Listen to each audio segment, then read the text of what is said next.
Good morning, good afternoon, good evening. Today is Wednesday, July 16th, 2025, and we're going to be starting off chapter 20, verses 1 through 12. Paul going to Macedonia and a final visit to Troas. We see that looking at the daily reading plan, 16th. It calls for 1 to 16. I'm going to stop a couple verses short because that is in the break of Paul's final visit. Instead of going into Paul meets the Ephesian elders, we'll save that for tomorrow, because that goes all the way through the rest of 20, I believe. Yes. Okay. So yesterday we left off with the riot going on. Now we have Paul goes to Macedonia and Greece. When the uproar was over, Paul sent for the believers and encouraged them. Then he said goodbye and left for Macedonia. While there, he encouraged the believers in all the towns he passed through. Then he traveled down to Greece, where he stayed for 3 months. He was preparing to sail back to Syria when he discovered a plot by some Jews against his life, so he decided to return through Macedonia. Several men were traveling with him. They were Sopater, son of Pyrrhus, from Berea, Aristarchus and Secundus from Thessalonica, Gaius from Derbe, Timothy, Antiochus, and Trophimus from the province of Asia. Say that a couple times. I'm sure I butchered those names, but I apologize. They went on ahead and waited for us at Troas. After the Passover ended, we boarded a ship at Philippi in Macedonia, and 5 days later joined them in Troas, where we stayed a week.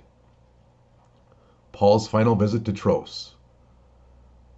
Troas, however you say that one. On the first day of the week, we gathered with the local believers to share in the Lord's Supper. Paul was preaching to them, and since he was leaving the next day, he kept talking until midnight. The upstairs room where we met was lighted with many flickering lamps. As Paul spoke on and on, a young man named Eutychus, sitting on the windowsill, became very drowsy. Finally, he fell, sound asleep, and dropped 3 stories to his death below. Paul went down, bent over him, and took him into his arms. "Don't worry," he said, "he's alive." Then they all went back upstairs, shared in the Lord's Supper, and ate together. Paul continued talking to them until dawn, and then he left. Meanwhile, the young man was taken home unhurt, and everyone was greatly relieved. All right, Paul. So if you ever think, this is really interesting because literally this past Sunday, a guest speaker at our church talked about this exact story. And some things are just so incredible when they happen.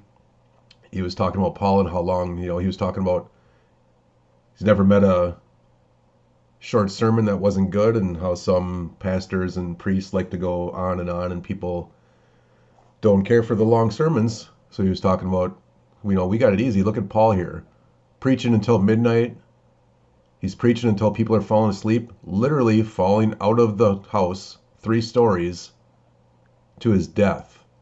And then Paul goes down, brings him into his arms, and he's alive again. That is just incredible. I mean, I don't know how many people are going to survive a 3-story drop, especially when it says to his death below. Maybe he was lucky. Maybe it was the Lord's work. You be the judge. But I just find it incredible that I literally heard about this story Sunday, and here it is in my reading of Acts 20, 3 days later. Awesome. Praise the Lord. All right. Have an amazing day. We'll see you tomorrow for the remainder of chapter 20. As always, Lord willing, take care and God bless.